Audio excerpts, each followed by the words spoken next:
ladies and gentlemen, welcome to another edition of the Ant Money Experience, the podcast unlike any other podcast in the world.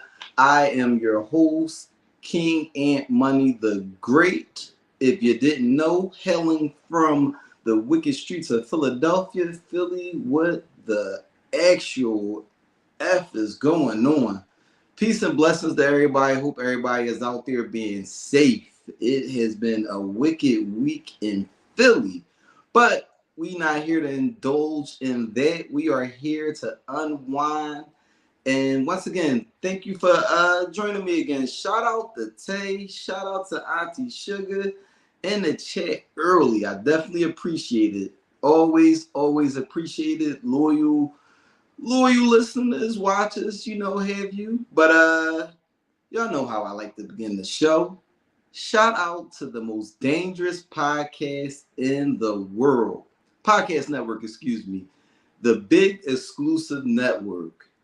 If you got a podcast idea, you would like to bring it to a home, we got a home for you. Come on over to the most dangerous podcast network in the world. With that being said, if you don't have your membership, you are wilding. If you are on YouTube, all you got to do is press the join button. A humble $5 a month will get you exclusive access. There's some stuff up there that you only going to be able to see if you got a membership. So definitely appreciate you rocking with me. But a humble $5 is going to bring you access. We got some dope stuff coming up. We got Sex Parent coming up with El Presidente herself, Tiff. You only going to be able to check that out if you had that exclusive membership. But if you're on YouTube also, like, share, subscribe. If you like to send a super chat, greatly appreciate it. All it does is continue to make the network better. If you are here, you should have been here on Monday for Melanated Vibrations with Dom Godwin and her dusty ass sister Darius, where they give you a mental health aspect of different things that may be going on in mainstream, as well as some topics that they like to bring up. She had a dope show on Monday. It was a little trip down memory lane. It's been a year for the show. And she's going to commemorate that 1 year anniversary with a live podcast on Saturday. Melanated Vibrations podcast celebrating. Come celebrate the 1 year anniversary of Melanated Vibrations podcast. Come chat and chew, and pause. There will be a live show recorded. $30 ticket for general admission, but we all got our income tax money, so a $50 will bring you a little catered meal, a little champagne, as well as I believe she said a complimentary glass of wine. Also at that show, I know that was wow. Chat and chew. Wow.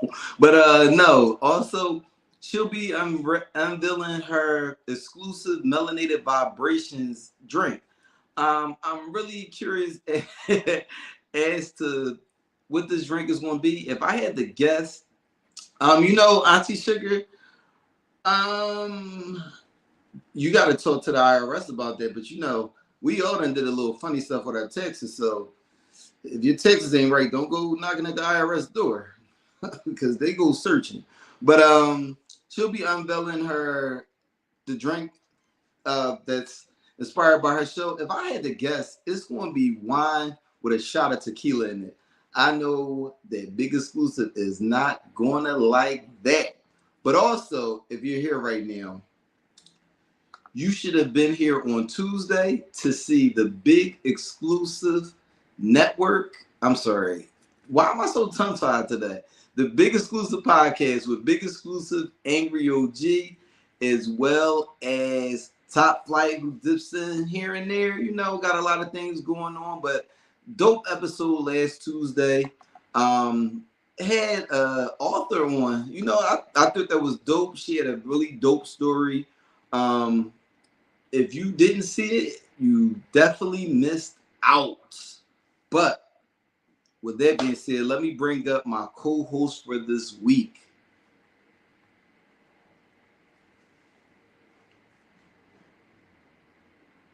No, I didn't start drinking actually.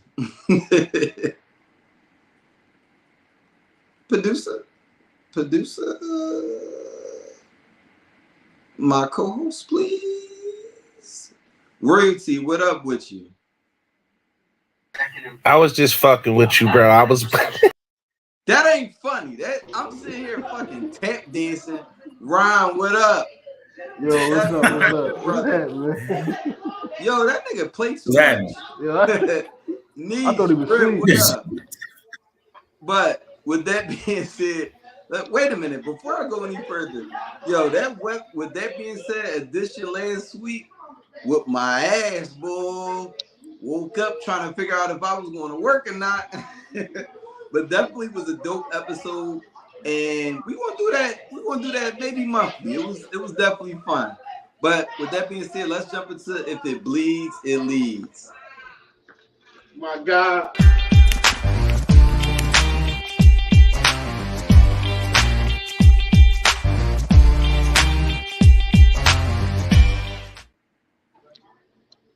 Producer, can you jump into the first video, please? Man, one of my inspirations. He doesn't know it, but he has been one of my main inspirations throughout my career. Can you believe the amount of songs that this motherfucker has produced? I was just back here talking to James Corden, and he was just like, "Listen, I didn't know he produced that. He produced that." Yes, man, and I really appreciate you coming out and handling this business for us, man. Yeah, man, so fantastic, man. Thank you so much, Timberlake. Timberlake, one of the best that ever did it. Point blank, period. Man. Thank you, man. Really appreciate it. I didn't have no real rhyme or reason for sure. What up, El Presidente?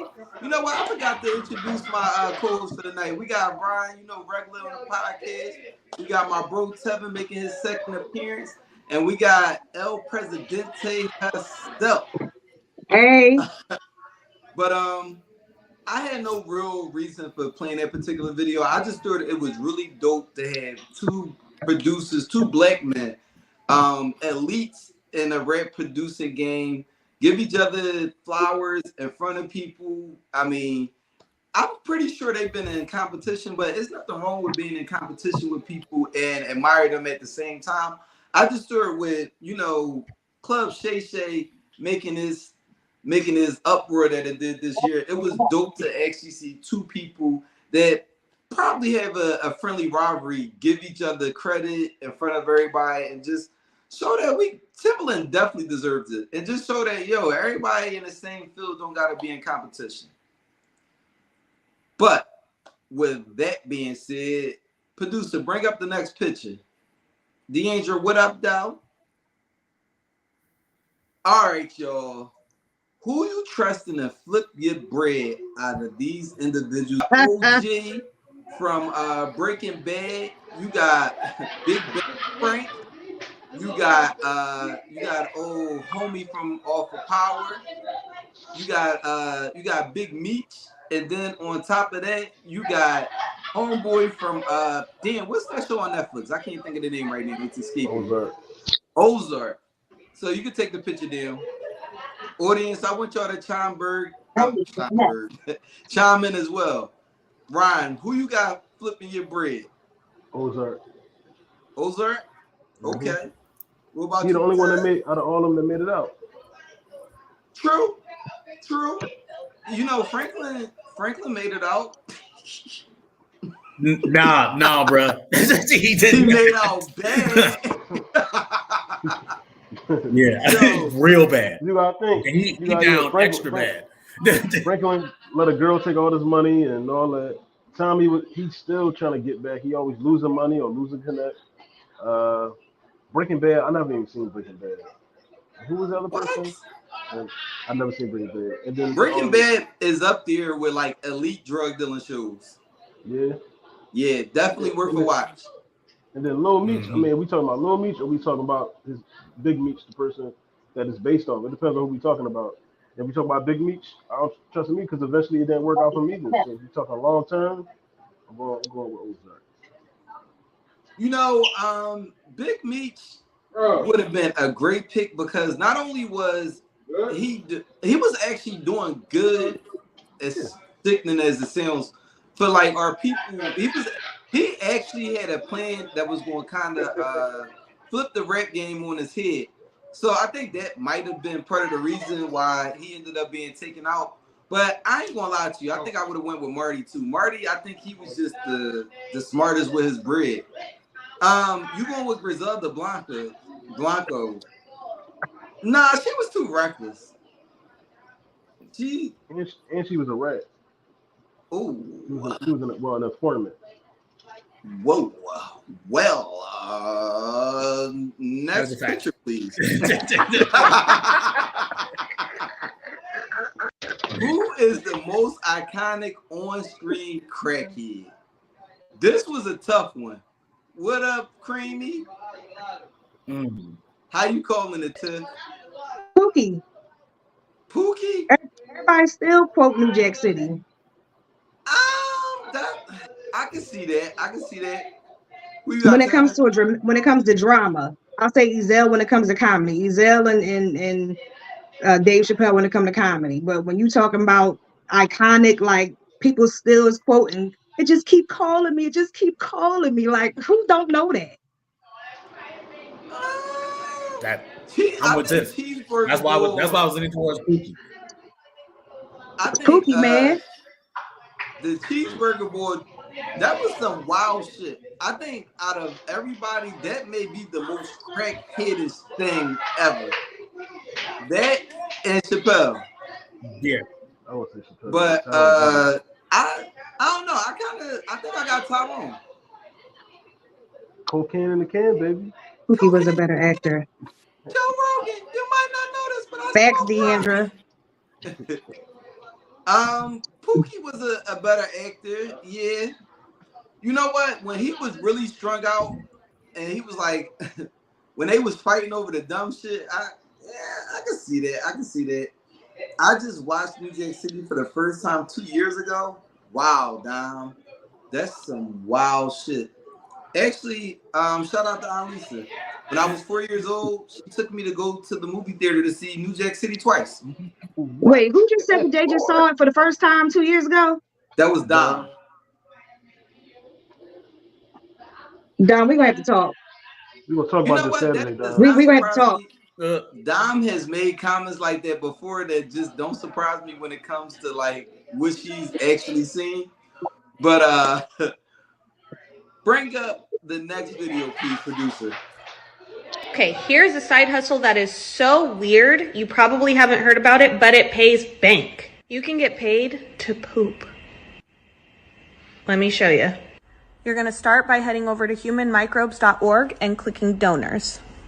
I highly recommend watching this video. It'll give you a bunch of helpful information.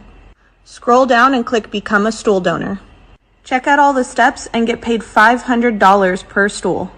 If you have a bowel movement every day, that's $180,000 per year. Scroll all the way to the bottom, take the stool donor questionnaire, and get paid to poop. Follow for more.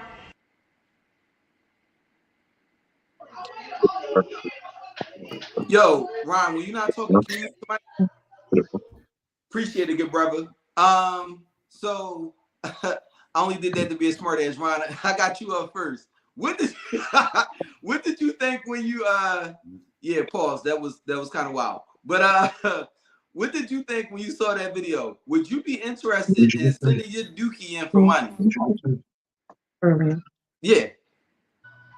Yeah, God, I'm doing this for free every day. You about to give me 180 bands? Yo, 180 bands a year. What is Ziploc to? What about you, Tab? You doing it? You already know what I said. We had this conversation already. Look, you're gonna tell me twice. Hell yeah, I'm doing it. You're gonna tell me twice, okay? Option is kind of crazy. However, I'm about to buy a house. That's what I'm about to do. In 6 months, I got a down payment and a lot of money down in the house, bro. Hello. Gotta do it. People for free. I would definitely do it for a fee. I feel that the fact that this opportunity is available, I instantly blasted this joint to everybody. Like, yo, y'all know y'all can get paid for y'all shit. And then I'm like, man, I don't think that this is real. I looked it up. It's legit. Now, my only concern would be much like the Ancestry.com and the 23andMe type stuff. What y'all doing? Because I'm pretty sure you could pull DNA from shit. So how are y'all storing this? Those would be some questions I would have in the interview. I'll let y'all know how my interview go. You just knee deep in the shit. You want to know how they storing the food. Like, I got a meeting next Tuesday. Yo, I really couldn't. I was like, there's no way in hell this is real. And I was like, yo, no pun intended, this is real shit. I looked it up, I went through, and I was like, yo, they really paying for shit. Then the only other concern I would kind of have is that the company is based overseas. So are y'all paying me in like overseas money and I gotta it's a little weird, but I want American dollars.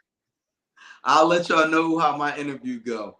But next picture, not no please. damn rubles. Roxy Diaz and Joe have been dating for the last 8 years. Damn, Roxy looking crazy in that picture on the left. Ooh. I mean, she's always been a good looker, but you can take that down. So my question was, I went through the comments, and this was the only reason why I brought this topic up. A lot of the comments were saying like 8 years, they like what they doing, why is he wasting her time? One thing that I found interesting offhand is that everybody is assuming that he's wasting her time. It could be a situation where she's not ready. But do you feel at the 8 years you're obligated to get married? I'm not gonna be nobody's girlfriend for no 8 years. I'm sorry. I'm sorry. So it doesn't. See, but that's you personally. So like you don't. Nobody knows what the in and out of their relationship is. So to be on the outside and be like, I wouldn't stand for that. So why is she? You don't know her. You don't know her. You don't know anything about her. You don't know him. Absolutely, absolutely. And that's what I was going to say. If she's happy, if you happy, hey, whatever, man. I don't care how long. And that's what I was going to say. Somebody else's situation is their situation. Dating for 50 goddamn years. Bring Britt's comment back up. This is also something that I feel interesting. It's like, why is it a timeline on marriage? I think that's kind of. I get it. I think 8 years is a bit much, but like, Tiff, what would your timeline be like? No, it's. Well, first and foremost, here's the thing. Like we talked about before, dating with a purpose. Right.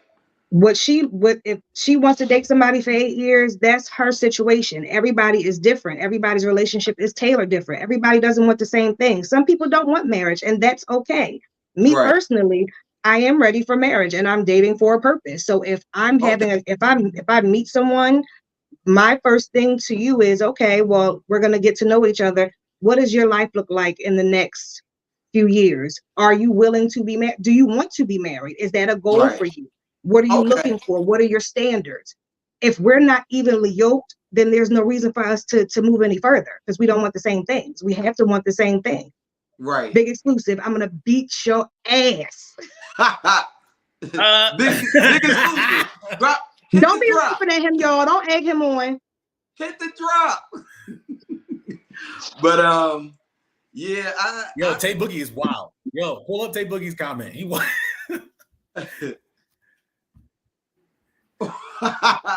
What if it take time to know all my personalities? That's funny as shit. I have several myself.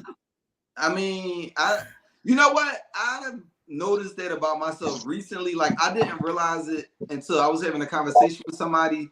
No one person in my life sees the same side of me. Like, the people at work see something, and it's not like I'm putting on a front or anything. I just show different people different sides of me. Yeah, I show you what I want you to see.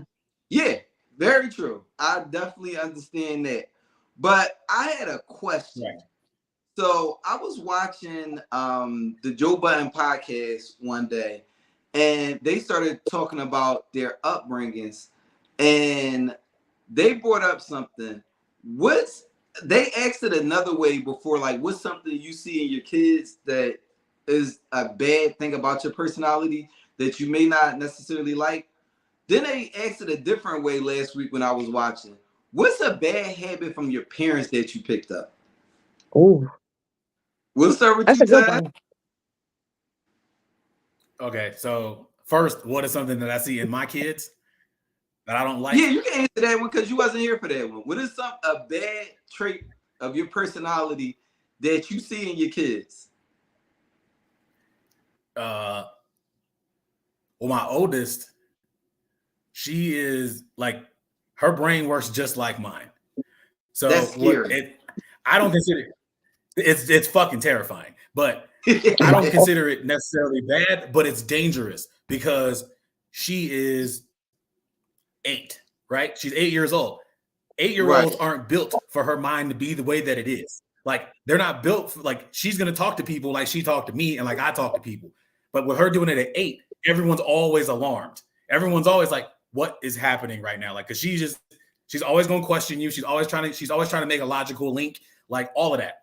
So that's the way her mind works. But I talk to her like a grown-ass adult. So I'm like, I don't think it's necessarily bad, but she's definitely way ahead of her time. Like, she's going to startle everybody her entire life. Now, as far as something bad that I picked up from my parents, I've changed it now, but I think the idea of family is probably something bad to pick up from my parents. It's like, I had this conversation with my dad when he was here last week, right? That's why I didn't call in last week. But their generation believes so much in community and family over everything, even when they mistreat you. So you got long history of being mistreated, people ripping you off, abusing you, all sorts of stuff. You keep running back because it's family. Yeah. It's always family first. So that, I think that was a terrible thing that I learned growing up. And I had to unlearn that because I was like, I'm not going to sit here and just put up with constant disrespect every time I come home. Because you don't. All right. Well, let's say one that you didn't unlearn. One of your parents that you continue to do. One thing that I didn't unlearn. I don't know. I can't think of a negative thing that I didn't unlearn. I've been in therapy too long, dog. Yo, fuck you niggas that be so healed and mature. I dare you. What about you, Tim? Which one that you see in your kids that's a bad habit of yours that they picked up? Wow. Well, for my daughter is really hot-headed. My oldest son, he's too calm sometimes. Sometimes certain situations, you got to kind of be aggressive when it comes to certain things and just let people know where you're coming from. Right. He's more like I ain't got time for this. Like, I'm done. My middle child, that's the one right there. He always ready to fight. So I think all of them collectively have an even amount of me in them. I'm not ready to fight all the time now. I used to be. I'm mild-mannered now. I cut you with my words. I gotta use my fist. But yeah, those are some of the bad liar. I was about to say, Tim, I only know this version of you. So to think of you being a high-head, I see flashes, but I think that if I was to like full on see it, I would be like, oh shit. Because I've always seen you very like calm, composed, and mild-mannered, but I've seen flashes. If for me to get to that point, you really would have had to done something so disrespectful and just be prepared, because once I hit that line, there's no turning back. Okay. I will only see that's you how for my brother that. is. You gonna always get it. Yeah, that's how my brother is. Like, I was jump out the window first, but he was the calm, collected. But once you get him to that point, there's only two ways this ends up: you in the hospital or you dead. Like there is no in between. Because I used to be that way until I've started to become like very vocal. But in me being like calm and laid back, I would just pile on and decompress and just like no, compress my emotions, and then it would be that one person that would send me to the edge, and they would just catch everything that I was holding back on. And I mean, I had to learn that wasn't healthy, because people was catching strays that they didn't necessarily deserve. Because it would be no given point. Like, it could be as simple as I'm just compressing all my emotions. Somebody cuts me off. I'm just going ham on this person. I mean, Ooh. somebody, not that I like took it to some drastic measure, but who knows where things like that could go. But that person didn't deserve that. Now I just let everybody have it. Pause. Anything that I disagree with, whether it be small or large, like we were in a meeting the other day. We were in a meeting the other day, and my supervisor tried to say that one of my tasks was late, and I was like, no, it's not late. You ain't tell me that I had to do that. That's on you, player. Everybody started laughing at him. I could have said like, oh, I, you know what? I'll get it to you. No, that's your fault. But I hope you ain't laugh like that though. So Tim, what's the bad habit? He probably did. He probably did. Went full Teddy. Yo, a bad habit I picked up from my parents. Now that not liking to hear the word no. If I want something, I want it right now. Don't tell me that I can't have it, because I'm gonna get it if it's well within my reach. I never liked hearing the word no. And we'll probably get into this with the lounge talk. Okay. But that's something that I definitely have learned as I've gotten older. I've learned that that's not a good thing. Sometimes no is a good thing to hear, because some things might not be feasible right now to have what you want right now. Like, you can get it later, but maybe now is just not the right time. Sometimes it's okay to hold off on stuff. Okay, I could see that. So with me, one thing that my daughter does that I know she inherited from me is my daughter can be extremely fucking mean for no reason. When I do it, in my mind, I always find a way to like justify it, because as much as I laugh, joke, and play around, I'm really a mean person. And people are always kind of surprised when they see it. I want to see that. Sometimes I want to see that. Fucking move. You're a crumb creep. I want to fight you. But you don't have the courage. You're a real crumb bum. Yo.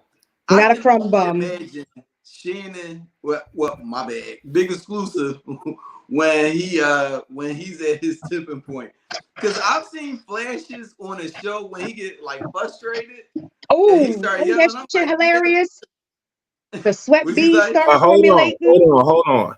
Y'all seen like the very mild, watered down version of me. That's because I'm in the public, and in my mind, I'm gonna be rich and famous one day, so I don't need nothing coming back biting me in the ass. But off screen, Big Exclusive mad, you might want to leave the building. Yeah, I want to see that. I set this motherfucker off. But one thing that I've inherited from my dad that I don't necessarily like, but it's just the way it is.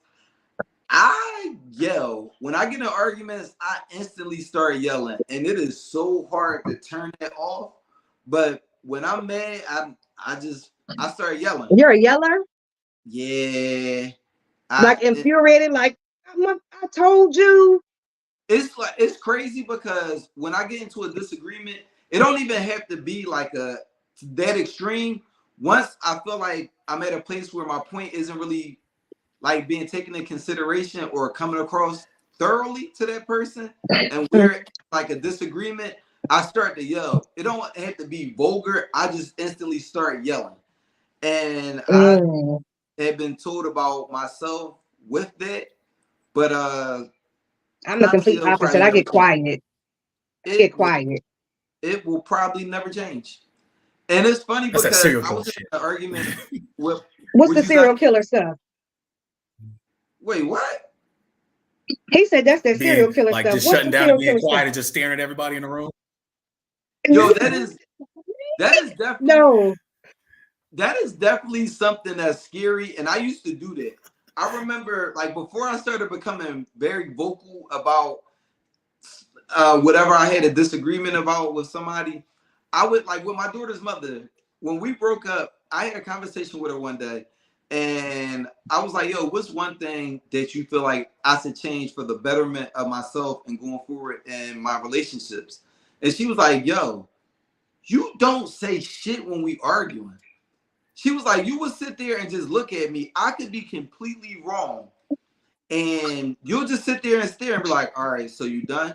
I was like, well, I thought that's like de-escalating the situation. She was like, no, it comes off as you just don't care. Mm-hmm.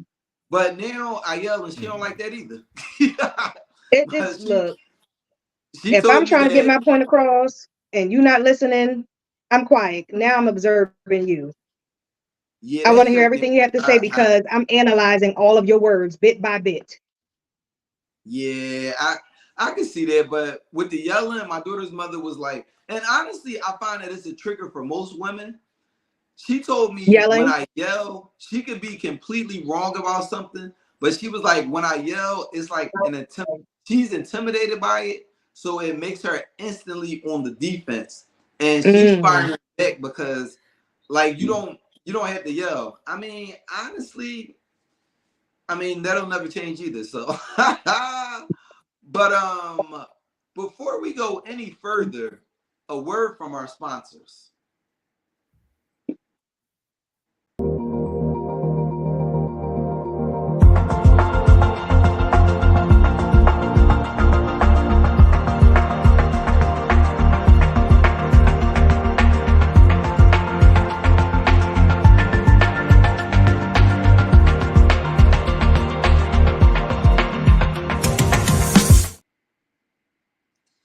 So y'all know how I like to end if it bleeds and leads. Producer, play my funny video of the week. Chum. Yeah. Act like mom when she makes no sense. Gotcha. Okay. Because if he ain't give me no money, he ain't getting no honey. Girl, and I know that's Mom? Right. Hold on. Yes. Can you give me a ride to my friend's house? What? No, why? Well, it's for water. And Jesus turned that into wine. And while you whining in my face about me in the ride, I suggest you to look up Ephesians chapter 7, verse 2. You know what that says? What do you think it says? I don't know. Take a little guess. Get out my face. Yo, when I saw that the other day, I hollered. Yo, I thought that was so hilarious because when he was like talking and then he said the Bible verse and then he said, get out my room. I was like, yo, slightly triggering, but yo, that was hilarious. But not funny as hell. Not slightly. Ladies, definitely. Ladies and gentlemen, let's jump into that lounge talk.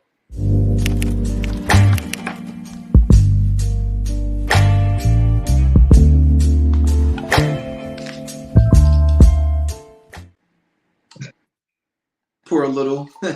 Y'all know how I do. While I get my pour on, ladies and gentlemen, Saturday at, I believe, 6:30 will be your last opportunity to buy tickets for the 1-year anniversary of the Melanated Vibrations podcast. It'll be a live podcast on Saturday, 7:30. $30 for general admission, $50 for the VIP. And you should be there. Get your tickets. Is it still tickets available? Yes, there's still tickets available. Buy them quick because them things is going to be gone. Better hurry up, especially them VIPs is flying. Really? Oh yeah.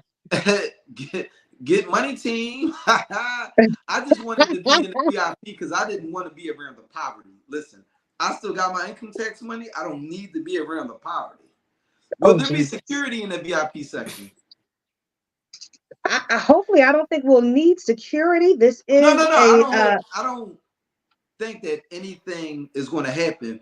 But I know the whole big exclusive network is going to be in the VIP, and I don't want them all. Oh, they're going in money. Oh, they're going El Presidente. Big Shannon, get off me. But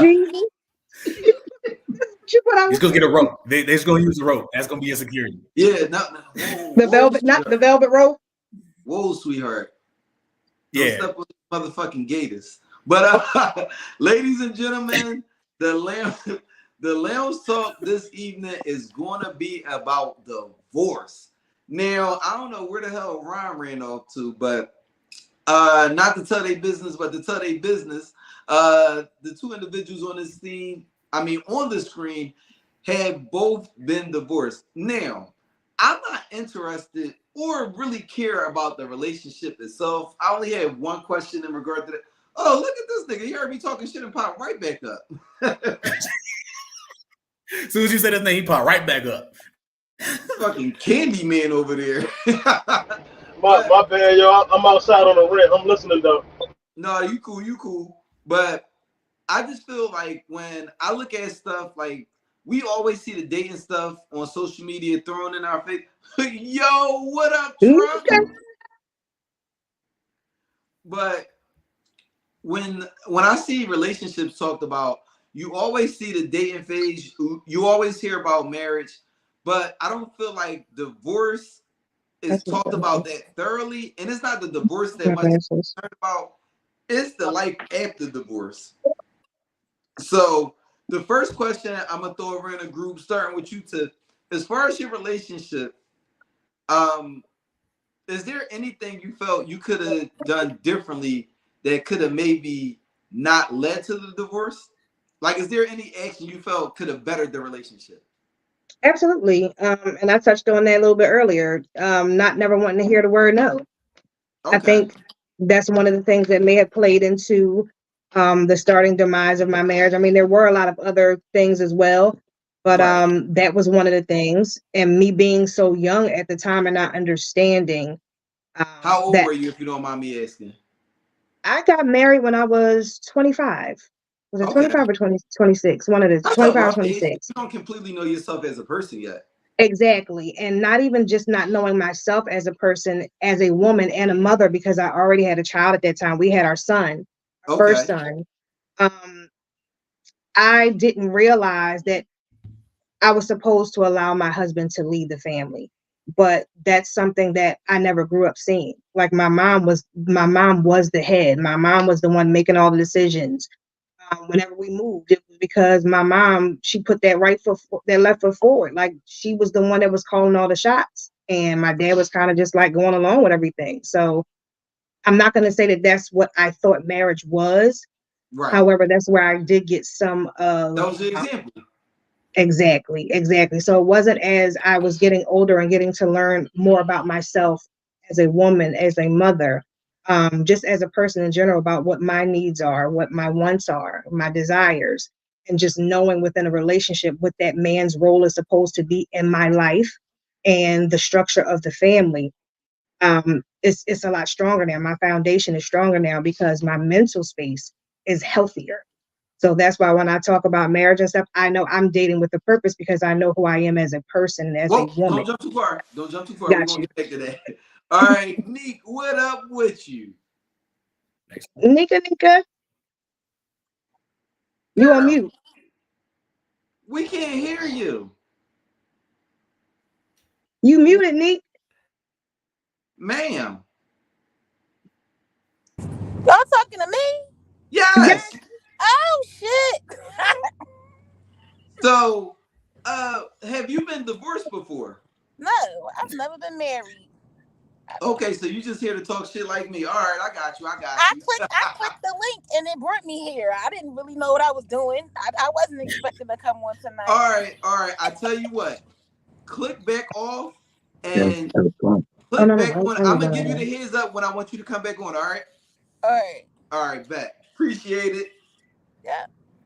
All right. So, Tez, what would you say you could have done better to fix the relationship?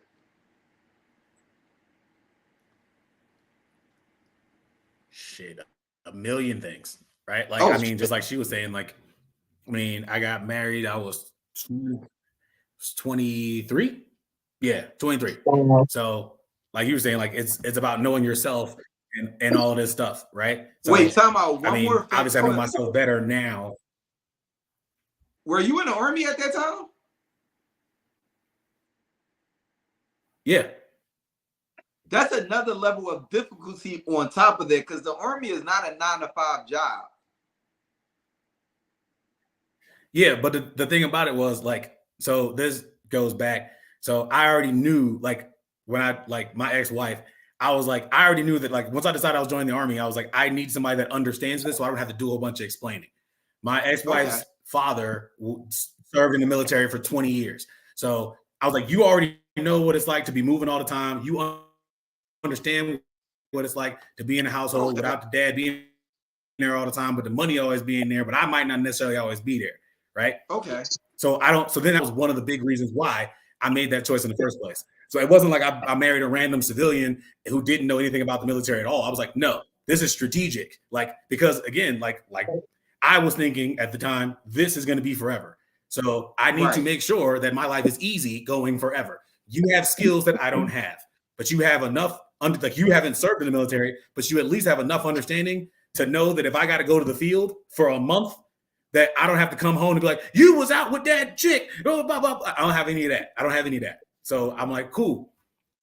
You understand enough without having to actually go through it. Because I was, like, avidly against dating or marrying somebody that was inside the military. So it was like, that was like a whole thing. But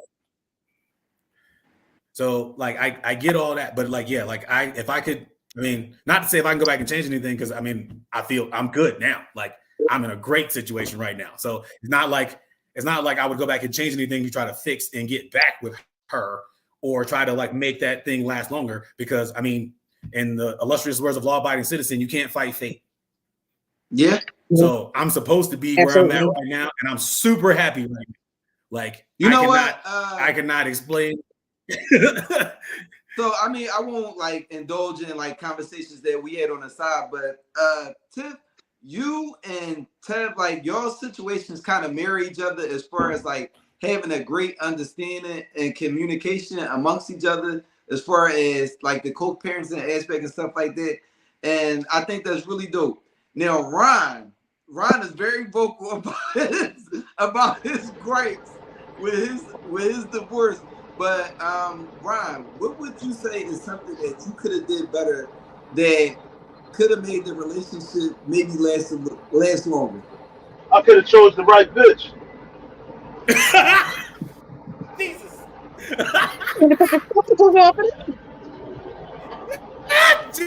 Jesus Christ.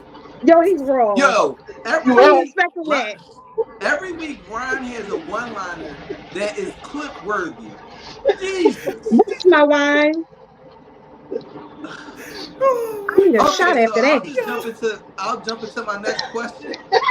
Oh, that's all the time I get. Shotgun immediately. Ron, Ron, I'll go. I know you'll have more to provide, Pauls, with the next question.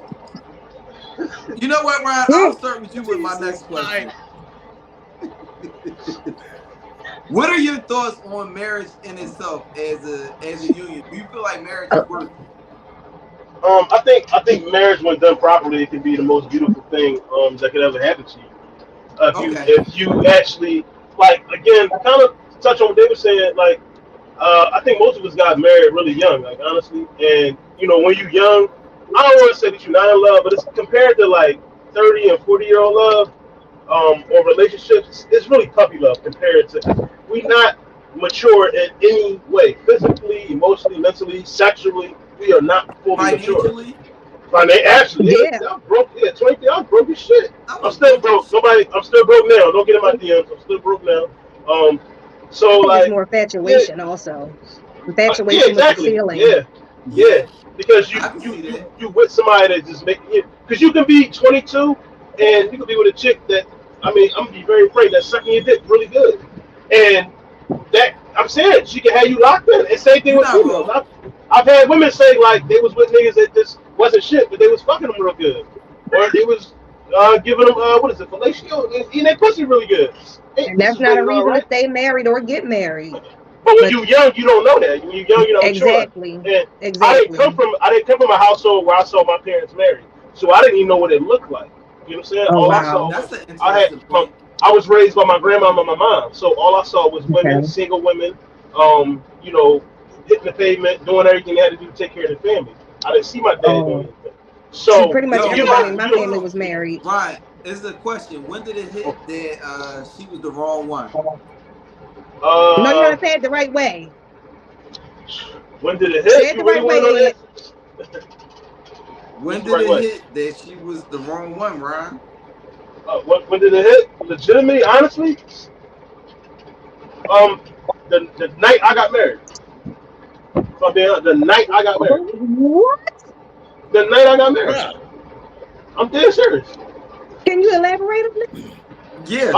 We got into an argument. An ex had hit me up. An ex, I didn't tell that I was getting married, hit me up, and she saw like she was like, "Why you didn't tell the ex?" And like I knew then, like if that something so like meaningless was gonna be an argument, I knew in the moment. I got married for all the wrong reasons. Even the day that I was getting married, I'm doing an episode about this next week. Literally, the day that I got married, she texted me to make sure I was still coming. Like she didn't even believe that I was going to show up. Like it was a lot going on. I was like 22, 23. But yeah, I should have left. Man, fuck that bitch. Okay. Yo. On me, Brian. What the fuck?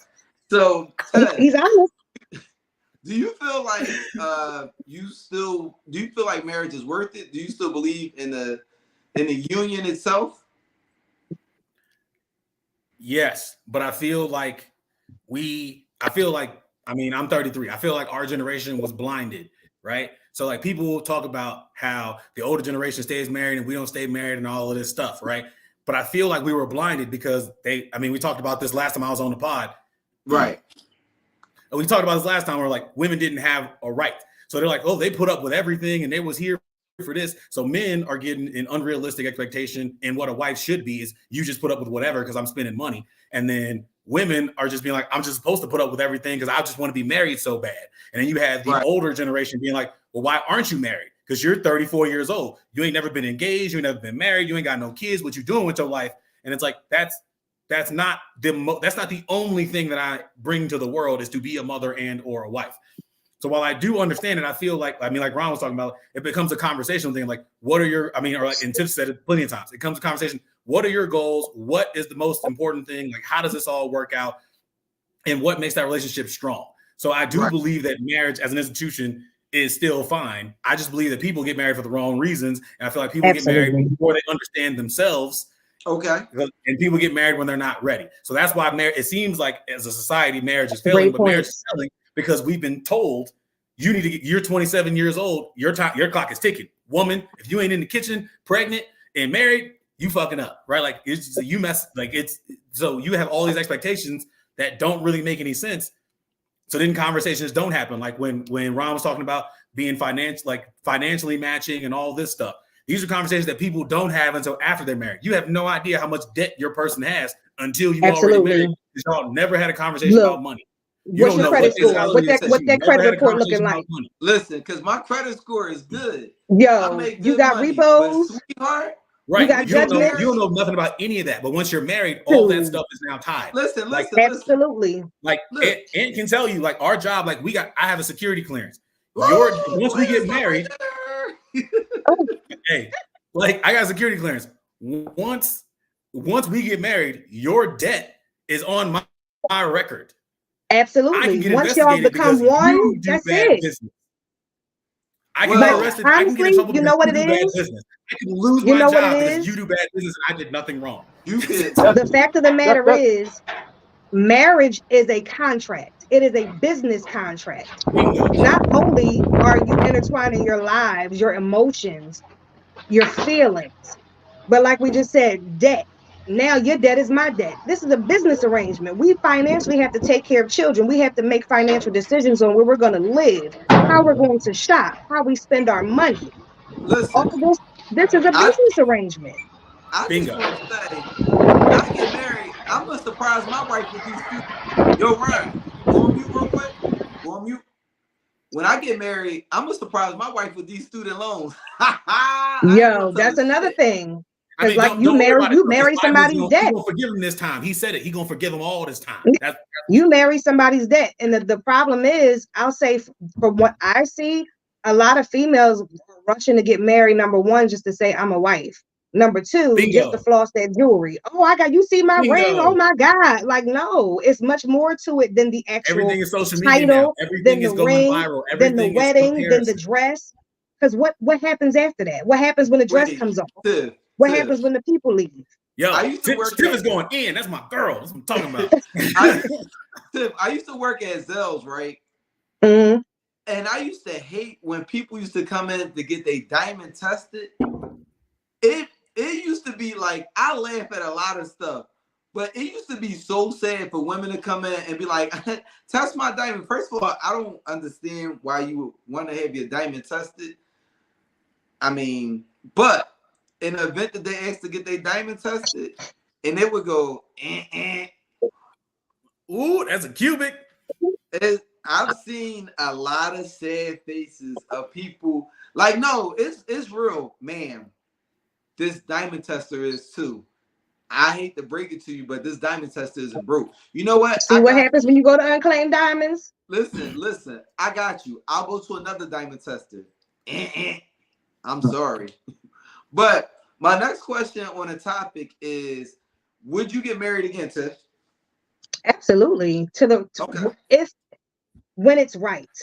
To the right person when it's right. If he checks all my boxes, absolutely.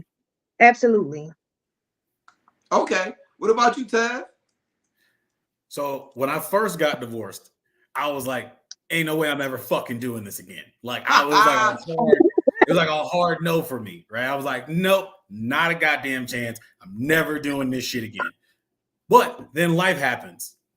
And now I'm like, oh shit, I'm kind of open to this idea because an opportunity presented itself that I don't really want to pass up. Okay, what about you, Ryan? I think definitely like I'll get married again. Like if the situation's right, I'll actually like fall in love the right way and like got like an actual partner and they check all the boxes. Everybody's not gonna check all the boxes, but they're just able to meet me where I'm at and I'm able to meet them where they're at and we can create some kind of union. But for security purposes, my tux is going to be reversible so that it can reverse out into a suit because I ain't paying these bitches no more. Well, with that being said, Ryan is this is unhinged. A shout of something right now. Ryan, damn. I think this episode is kind of triggering for him or some shit. And the wedding dress is going to be reversible too. Go from a white wedding dress, you be casket sharp. Yo, all right, he out of here. Hey, get this nigga off the mic. He out of here. Get him out of here. Jesus. But I let young ladies know that I'm only being married once. Once we locked in, ain't no switching back. It ain't no. I will look a judge in their face. You know what? I just think we need a little counseling. You know, like we have a little trouble. Make sure you asking the right questions, making the right choices. I'm telling you. Or we just stuck for life. Test that out first because look, nobody gets married just to be divorced. I know I didn't. Thanks. But again, when you do things so young and you don't know yourself, I know for me, when it comes down to divorce, that should be the very last option. Please exhaust all your options first. Do counseling. individual counseling first, then couples counseling, because it might be something within yourself that you need to fix, bringing to the table within your marriage that you never even thought of. Right. I mean, we all think we think, okay, we're healed, ain't nothing wrong with us, we're good, we healed from that last relationship, we took that time, we did that work. It could be one thing that person can do that can trigger you and bring you right back to where you were then. You have to learn how to navigate over those triggers, so it's not a detriment to your foundation, to your future, you know. Right. But exhaust all your options. Counseling is healthy. Okay. So my last question on the topic. Now, this is the part where, like, I think all my other questions were like setup questions. But I think this is like the like it's crazy when your ex-husband show up. Ain't it crazy when my ex-husband pop up? What up, Mike? But you know what?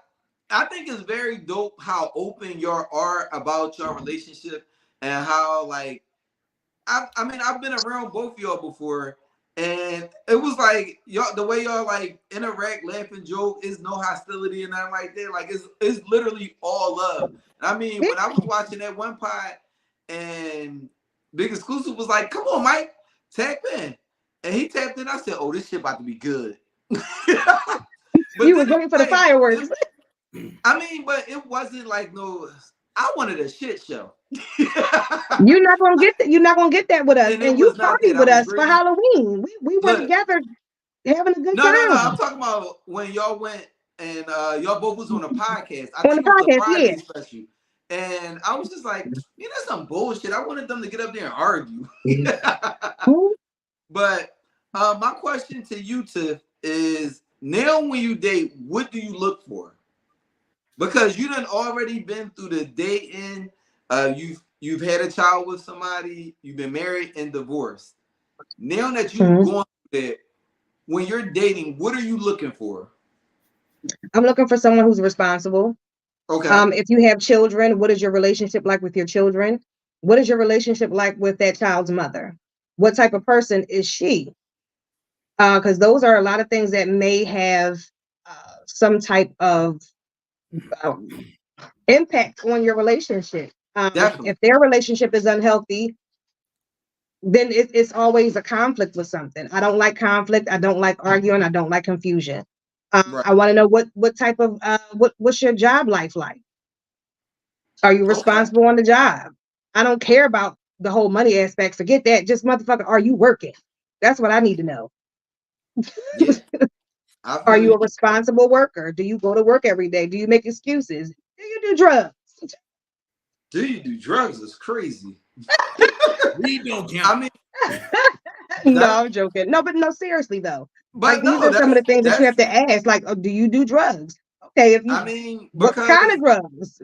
Yeah, because are you a if somebody drinker? said they smoke weed, I mean, I don't have no real gripes with that. You popping yerkies, we gotta talk about something, sweetheart, because this ain't gonna work.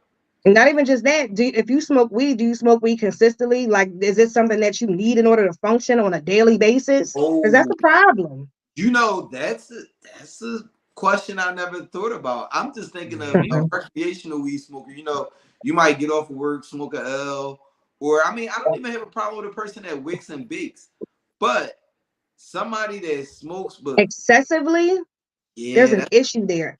Like, unless it's medical and you have pains, because I know some people do have pain and they use it for medical purposes. That was prescribed by their doctor. But if you just, you picking up the phone like, yo, I need an eighth, and you get the eighth like every day, just smoking, like, no. I mean, I'd rather them need an eighth than an 8-ball. Yeah. We wasn't gonna go there. Audience know my computer just completely shit the bed, so I can't completely see your comments. I don't want y'all to think that I'm definitely play away too. Definitely. So if my co-host could help me out, and when y'all see stuff pop up, just shout it out. But also, well, Ryan, is Ryan still there?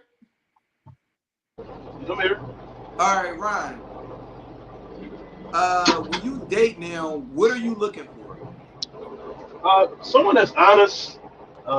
That's kind of like, I don't like people that like you see the traits of like codependency, like where a person that's gonna call you 30 times a day. Like I don't need none of that. That's a big one because that lets me know you don't have no life outside of me. I can't have that. Or they're just needy. Yeah, like that. Like I could because I'm so busy. I'm doing so many things. I have 5 kids. Like like I got a job. I gotta sleep. I got a lot going on. So I need you to have a lot going on as well. I need to ask questions.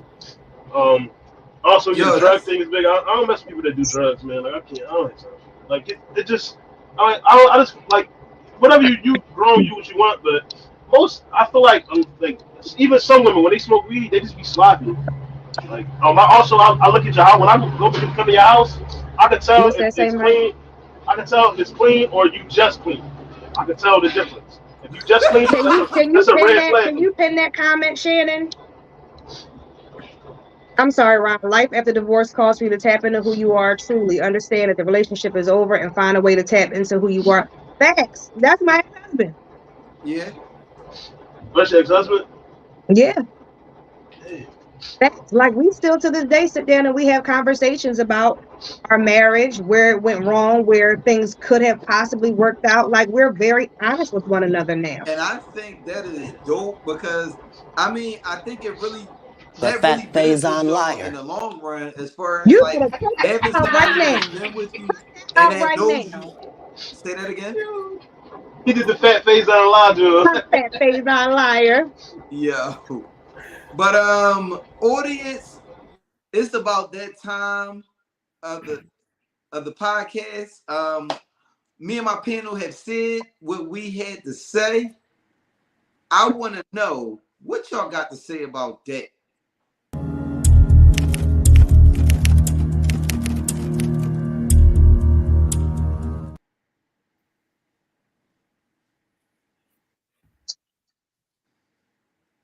Oh shit. And if y'all think I came here to play with y'all, god damn it, I'm not. At this time of the show, ladies and gentlemen, if you would like to call in, Nika, if you want to call back in, you are more than welcome. Let us know what y'all got to say about what y'all heard so far. If y'all disagree with something that maybe somebody might have said in the course of this conversation, let us know. If you feel like you have something to further the conversation, let us know. So, matter of fact, Tab, did I ask you the question? No, I didn't. So now, when you're dating, what are you looking for? I like a long head, thick red bone. No. That boy crazy. No, but like for real though, like I mean, after going through, like I mean, Tiffany's talked about it a bunch of times. It's really like I need somebody that is either like working on themselves or understands that there is work to be done. I mean, there's always work to be done, but I need you to understand that. Like, I need you to understand that you're not the center of anybody's world outside of your own. I need you to be also the same way Ron brought up, like the codependency thing, and Britt threw it in the chat. That's definitely a red flag. Like everything. That flag redder than Hit Boy Daddy, right? Like it's because if I can't go to work, or if I can't go to work without my phone blown up, I can't go and do something. I'm running to the store. I ain't talked to you for 30 minutes, but I got 17 text messages on my phone. Where you at? Blah, blah, blah. Relax. You need to have something going on for yourself and be confident in yourself and the things that you are doing to where I don't hear from you for 3 hours. If you told me you're at work, I'm going to just believe you at work. Like, I have because the thing is, especially when we first start dating, I have no reason to doubt what you're saying. You have blind trust. You have blind trust because I'm like, you haven't proven to me that you are a liar yet. And once I start peeling back layers and I find this stuff out, now I'm going to question things, and now we got some problems. But going into it, I'm not assuming that you're going to lie to me because what for? You don't know me. Why are you just lying to somebody that you don't really know? Right. Another thing, are you a good listener? Are you a good? What's your communication style?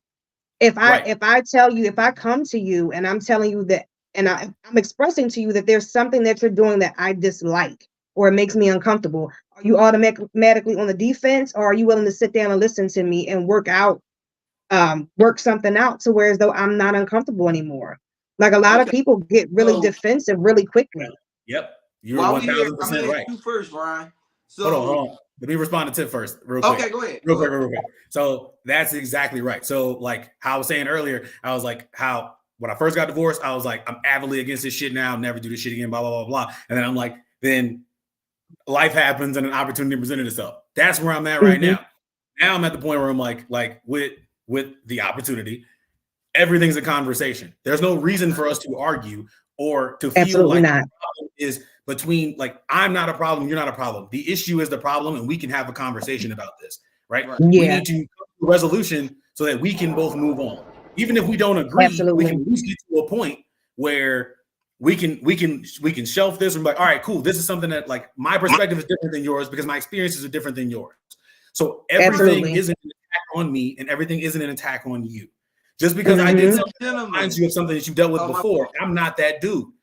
The same way that when you do stuff and it triggers me, you're not her, right? So like, yes, this triggers me, but you're a different person. So I can just talk to you and say, whoa. This triggered me. Let me stop you right there because I'm about to piggyback off of that. But we're gonna jump right back to that. I'm gonna go to you first. Britt Hall, ladies and gentlemen. Britt been in the chat the last couple weeks. Hey, Britt. I appreciate you calling. Hey, So, everybody. Britt, I'm gonna give you the same line of questions that I gave everybody else. All right. So, one, do you think? Well, one, what is something in your marriage you felt like you could have done better? I feel like I should have, and this is personal for me. I kind of agree with Ron what he was saying. I feel like I should have paid attention to the red flags. Even before I come in.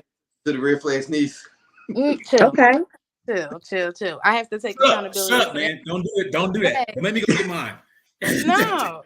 No, I appreciate the transparency and knowing that because Absolutely. I think it's very easy to just say that person was just a shitty person. But you have signs of seeing that a person is a shitty person. And I'm not talking about you know, I knew who this person was that I was marrying, and I wanted to, I got married at 25. I just wanted to believe, this person will change because I am who I am. And that's that's something that is, an abandoned child. That's something that I had to realize about myself. Like, I want to save people. And this was a person that I was so infatuated with that I thought I could save from himself.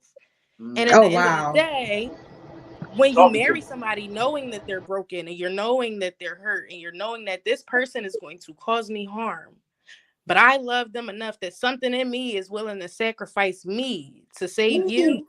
There's something that I have to work on within myself. And that's why I'm not dating now, because there's something within me that I need to heal before I try to spread the love that I want. Exactly. To somebody else. I need to make sure that I'm choosing partners that align with what I want. You were so busy pouring into somebody and they were siphoning and sucking the life out of you. Exactly. Like that's not good. When somebody is displaying repetitious, damaging behavior, cut that shit short. So, it's interesting that you brought that. It's interesting that you brought that point up because that's actually what my show next week is going to be on. Yo, but, let me respond to her real quick. So, like, go ahead. Like from my experience, like Britt, you were 1000% correct. But I've seen this in women so much where they convince themselves, they're like, I know he's broken, but I can save him, or I know that he's got these issues, but I can change him. Can't change nobody. And invest all your energy into those two things, and you lose yourself in it. Yep, that's exactly what ended up happening. No, because Britt, this is a strong question. I see it. It's not posted on the screen yet, but my guy Jay King, Mr. Playway TV said, "Quick question, Britt. What do you think that you were going to do to save them?" Well, you think that loving them, showing them, so. Not to put nobody's business out, but my ex-husband mother actually was abusive to him when he was a child. And his mother actually died when I'm right before I met him. So he was going through a lot of unhealed trauma that he needed to deal with. That I felt like when I met him, he was going through all these emotions, and I'm like, okay, well, I can be his backbone. You know what I'm saying? I can be that you know, that person to fill that role for him because he doesn't have a mom. Like he was really You put too much on your shoulders. exactly. That's not your responsibility to heal somebody. That I wasn't even ready to take. You know, at the age I was at, I wasn't ready to take on all that. Right. But in the heat of, you know, everything, you know, feeling like, you know, there are these great moments that we're having and, you know, we're building memories. You start to feel like, okay, maybe this is working. But then you see the signs that it's not, and you just choose not to leave. Like, right. Okay. So, Britt, to my next question. Mm-hmm. Do you think marriage as an institution is worth it? I think I agree with Tiff on this one. Like, if you find that person that's really a partner, that's an equal, that you can, you know, you ask those questions, like, does your life fit with mine? And once you find that person, I think, yes, it's absolutely worth it. But again, I think it all to who you marry. Okay. So yeah, I can't stand a procrastinator. Don't bring procrastination my way. Shit. I'm with you. First of all, procrastination is one of my worst habits, but it's only because the world will wait for me. When I'm ready to do it, I do everything at my own pace. I walk at my own speed. I don't run anymore. I do everything at my own pace. How stand him? How stand him this long? Liar. Wait. I don't do everything at my own pace. When did I give you my dues for February? In March. Crumb creep. I want to fight you. But you don't have the courage. You're a real crumb bum. Don't cancel me next week, please. No, you're good. You have a good you got a good record. Keep them dues coming. You all right. That was the first time he made a late payment, so you good. All right, Tiff. My next question. I'm not Tiff. Britt, my next question is, would you do it again?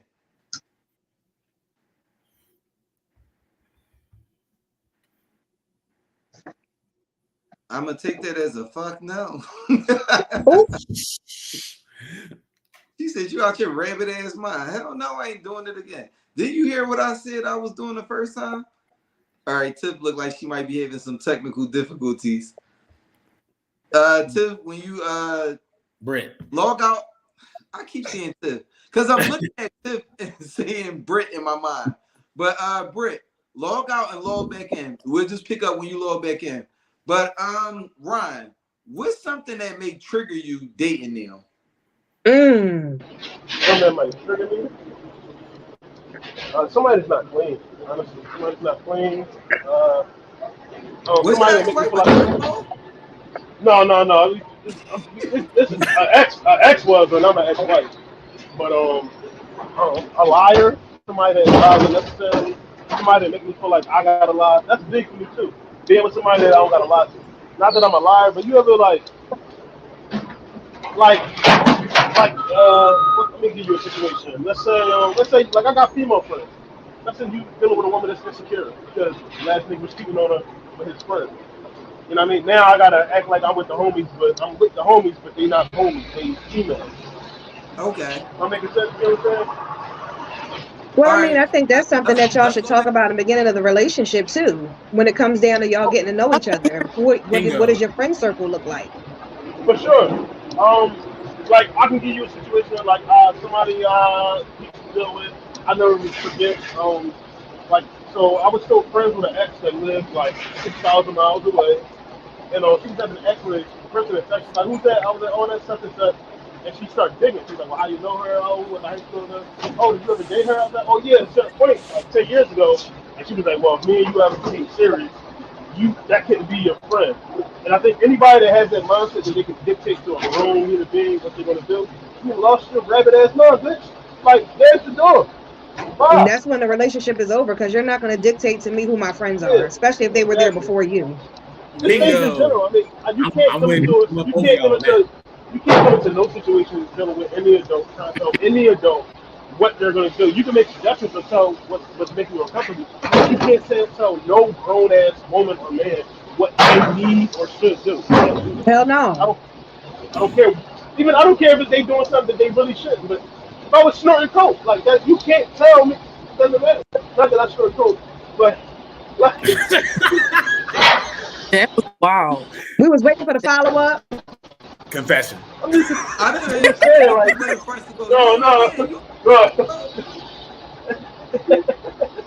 no, but you can't. But let me jump back to Britt because she just logged back on. So Britt, would you do it again? Would I do it again? Yes. If I found again, I need to go through I'm healing within myself still. You know, I'm currently I'm doing the work that I need to do on myself before I try to dive back into dating. Because I need to, know that I'm stable enough. Because again, I stayed in this marriage that I knew, wasn't a good fit for me. I want to make sure that the next time I jump into the dating pool, I go into it with the right mindset. You know? So that kind of negates my next two questions for you. Definitely want you to stay around for the commentary. All right. So, Tiff, what's something that triggers you? Liars. If you just lie for no reason. Mm-hmm. Like if I say, yo, what's the sky? What's the color of the sky? Oh, it's red. Like, Nick, come on now, stop. Mm-hmm. Like if I'm asking, a lot of times, 10 times out of 10, when I'm asking you a question, it's because I already know the answer. Mm-hmm. I just want to know if you're going to tell me the truth. Because there's absolutely no reason to lie to me at all. Like I feel as though now this 41-year-old Tiffany is a very good communicator when it comes down to certain things. I tell you up front from the door who I am as a person and what I come with. If you can't handle that, then that's on you. But I'm going to let you know exactly who I am, what my expectations are. I'm able to communicate my likes and dislikes. So it's up to you to then communicate with me. Okay. Hey, cuz, exactly that part. It's up to you to then communicate with me. Let's have that healthy conversation. Like if I'm telling you, I don't like the fact that, let's say you spending money excessively. Shut up, Michael Montgomery. You better leave me alone, punk. I'll beat you up next time I see you. If I'm telling you, I don't like the fact that you're spending money unnecessarily. Like say, supposing, okay, he does smoke weed. Okay, cool. But you buying weed every day. Okay, well, you could be doing something productive with that money. You like, what are you doing? Do you need that all the time? Is that for pain management? Like, come on now. Well, let's have that conversation. Drugs, mind your business. Lord, I'm done. I'm done. But yeah, lying to me, I don't like lying. I don't like people that don't have patience. If you don't have patience, then how can we have a conversation? I don't like arguing. I'm going to talk to you. If I'm coming to you, I want to have a conversation as a grown person. Don't come at me yelling or short-tempered. That's not how adults communicate. Yeah. Like, have some patience. Yeah, Tiff, this is why I'm glad we met each other the way we did, because I do have patience as long as you're doing it on my time. And when we arguing and it's not going my way, I'm going to yell. Here we go. Here we go. That's how it's going to go. Here we go with the not time stuff. 41-year-old kiss. Yeah. You know, I don't even know if marriage is in the plans anymore. I kind of just yeah. You abandoned the idea? I don't know. I think that it's a back and forth thing with me. No, that's not true. Weed is fine. It's just that smoking excessively or spending large amounts of money on weed, like for me, it's just unnecessary. It's unnecessary. You can be putting that money into something else. I hate buzzkills like you, Tiff. You know what? Shut up, Ed. Hey, Tiff, you fucked it up for all the hustlers out here, man. What about the traffickers? What about the traffickers? Just for me, niggas got glaucoma, Tiff. Hold on, time out. Everybody talking all at once. Ladies and gentlemen, big exclusive. Tiff, I got glaucoma, okay? No, you don't. I can't see. I'm smoking a blunt right now. That's what you got glasses for. Hey, Britt, inbox. You can smoke. Big exclusive, you came on here all horny. Britt, inbox me. Oh, I'm a businessman. I'm a businessman. Nigga love what are you talking about? He's not a businessman. He's a business man. No, why do I keep doing that? Britt was actually supposed to be a part of the original panel for this evening, but you know, she said she had some things going that she couldn't jump on immediately at the beginning of the podcast. But I definitely appreciate you coming through, niece. And don't think you escaped. You definitely being brought on as a co-host for another show. You didn't escape nothing. But I definitely appreciate Hold on. Where do Ryan work at? First of all, Ryan can't talk about where he works.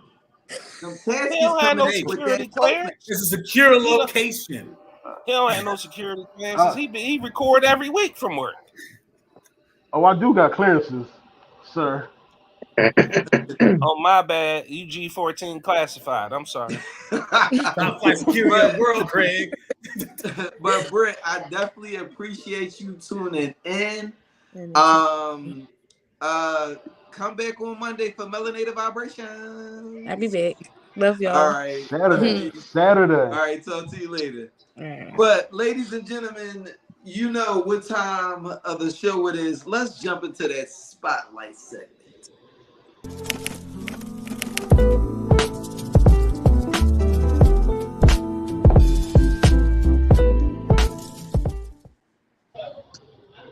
So, for the spotlight, I would like to spotlight Dom Godwin tomorrow. On Saturday night at 7:30. We're going to have the live podcast of Melanated Vibration. Tickets are $30 for general admission, $50 for VIP. VIP is where I will be. I will not be around these brokies. Y'all ain't know I can spit like that. Pause. Oh Lord.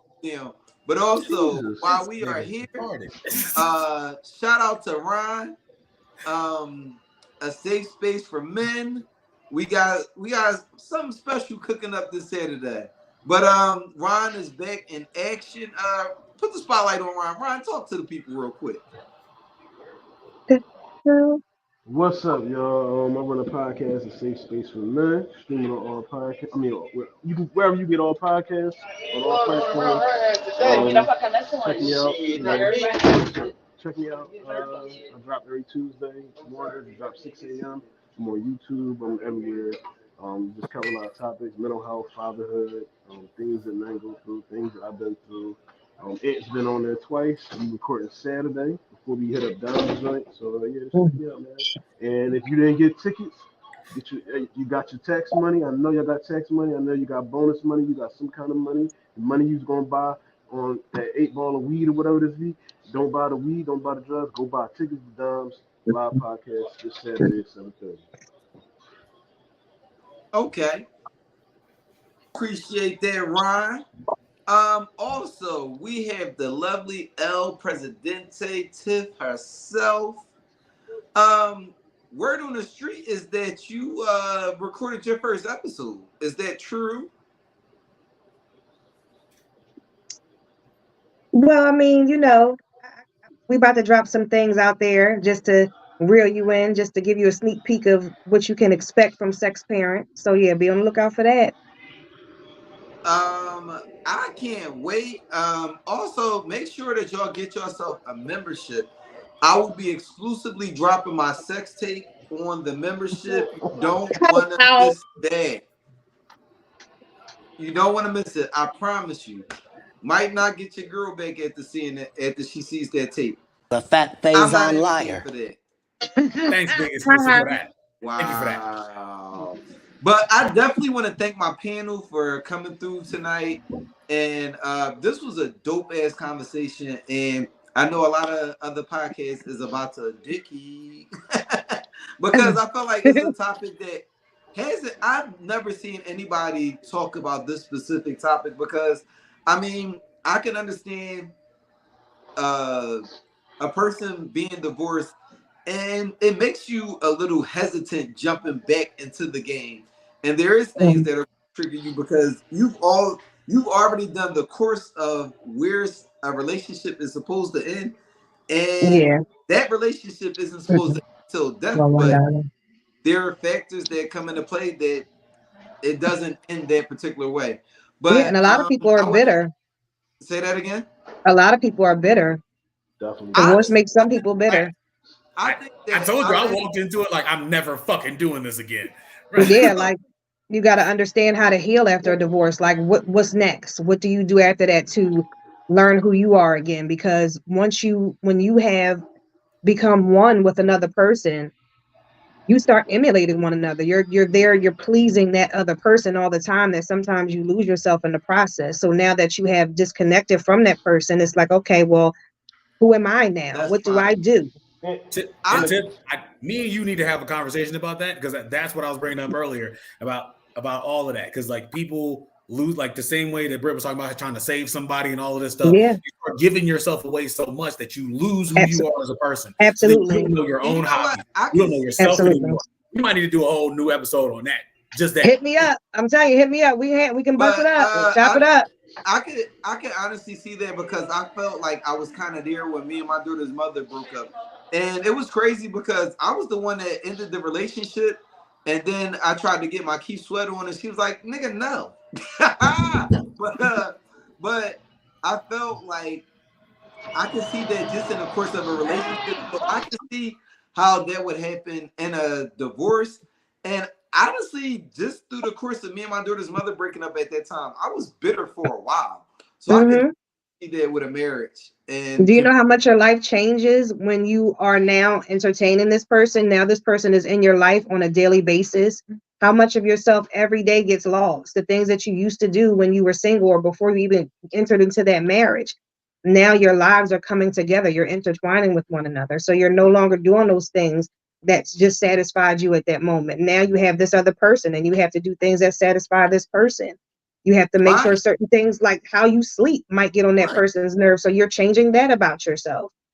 Ryan can't enjoy that little 8-ball after you get off of work. Yo.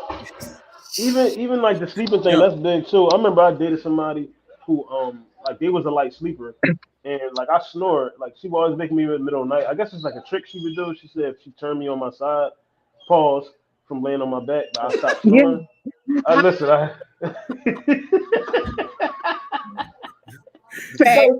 Yo, Rob, for you to be the pause police and for you to say that.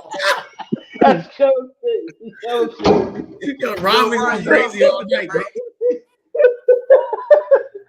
But yeah, even that, like that could be something that could. They used to be really fucking annoying. Like, like in the long term, it didn't work out. But like, because you're not gonna keep waking me up out of my sleep. Exactly. Punch you in your how throat. a person sleeps, how they eat. Like some people are like, oh my God, why do you chew so many times? Like, ugh. Whoa, like the way sometimes the way a person swallows their food. Oh, stop. I ain't never been mad about like you don't know a person until you live with them. Have you ever been through a time of swallowed up? No, food? but like you don't know a person. You don't know a person until you live with them. Oh yeah, I remember I dated somebody that ate like a fucking dinosaur. I was actually about to end this, but I'm gonna go over in this last. Let's run through it. Let's keep going. Because I had a question about that, and Tiff, you was making a great point, so it made me forget that point. Tiff, do you think that you should live together before you get married? In this day and time, yes. Why yes, do you say I do. It sound like it was different before? Because back then things were a lot more simple. It was simplified. Back when our grandparents were married, things are different now. Like you have social media. It's a lot about a person that you get to know when you are underneath the same roof. I think that people put too domestication on relationships. A lot of people you get to know if a person is clean or not. I might think you wash your ass every day, but really, do you? Now that we live together, I can see what your fucking habits are. Lord. What are your spending habits? Are you a clean person? Is your body clean? Do you keep a junky house? Like, come on. Yeah, but if that microwave dirty. Hello. Before we get married, I can't surprise her with these student loans that we about to be sharing. That's something that y'all should talk about before y'all start entertaining marriage. Her shit. Oh my God. You know what? Oh my God. You. Oh my gosh. You ain't hit me with no damn surprise. 2010. No. Surprise. $200,000 in debt. Thanks, baby. What? Yeah, like as soon as they hit my credit report, we fighting. Like, yo, why you ain't tell me about this? Something that's real important. You ain't gotta fight him. You make somebody else kill him. But go ahead, Ryan. Something that's really important also is parenting styles. Absolutely. If you don't know how a person parents, and then y'all have a child, or they can have kids and you have kids and y'all merge in the household, and then you see like you get in the household, they don't have the ability to be like that parental supervision person when you're at work with all the kids. You know what I'm saying? Yeah. Like they're not the mother. You know what I mean? They waiting on you to come home. Absolutely. See, I'm big on structure. Yeah, exactly. I'm big on structure and organization with the kids. Parenting gets real crazy, and Tiff brought this up earlier. It would destroy a relationship. If you have kids, that's got to be a part of the conversation. Like, absolutely. What is your relationship like with your ex, like the person that had your kids? Your baby mama, your baby daddy. What's that relationship like? What's the status of your kids? All of that becomes a part of the conversation. What's the relationship like with your children? It's a part of you. Exactly. How do you communicate with your children? Do you communicate with your children, or are you just a dictator? No, you can't just be a dictator with children. They have feelings too. They have opinions. They have emotions. They have thoughts as well. Tell me what you think about this, especially if it's something that's going to have an impression on their lives. Let's sit down and have a conversation, kids. Let's talk about this. How do you feel if I brought somebody into the fold? During this podcast, she probably gonna be mad at me tomorrow. So thanks, Rob. Hey, look, just tell her, yo, when they get to the lounge talk, I was dumb at that. But no, what about you? Do you feel like you should live with somebody before you marry him? Who, me? What in the world was that? Peas and crackers. What the fuck was that?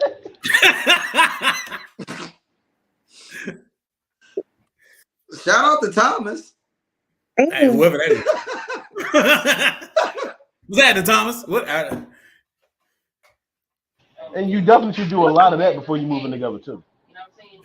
And that shouldn't stop when y'all moving together and when you get married. That should never stop. If y'all was doing it like that much, and the moment that you put that ring on that finger, it's like, oh, I'm tired. Am befuddled, beloved. I just got my hair done.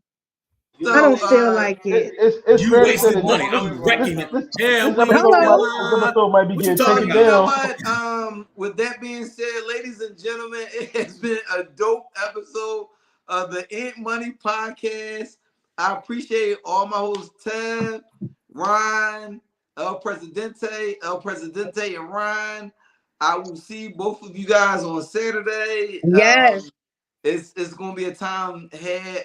Ted, once again, appreciate you coming on my show. I appreciate all your time. Thank you. That was very funny. I hope that stays in the episode because that was funny. We're gonna edit that out, even though this was live. Long as they don't take that out for the replay. They might take us down if that shit stay on there. All right, it's gonna be down on YouTube. I know that. Don't worry. But they definitely taking it down. Taking it. They taking it. Tiffany, don't say that. Never mind. I ain't gonna say that. Well, listen, that was on me though. That was my fault. That was my fault. He was up there with a regular name. I thought somebody knew him. But he had a big one too. He had a big one. He was slaying the dragon. Lord, I appreciate y'all tuning in tonight. Hopefully y'all can catch this on a replay if y'all didn't see it. But with that being said, peace and blessings. See y'all on Saturday night at the live Melanated Vibrations podcast. Good night, everybody. Peace.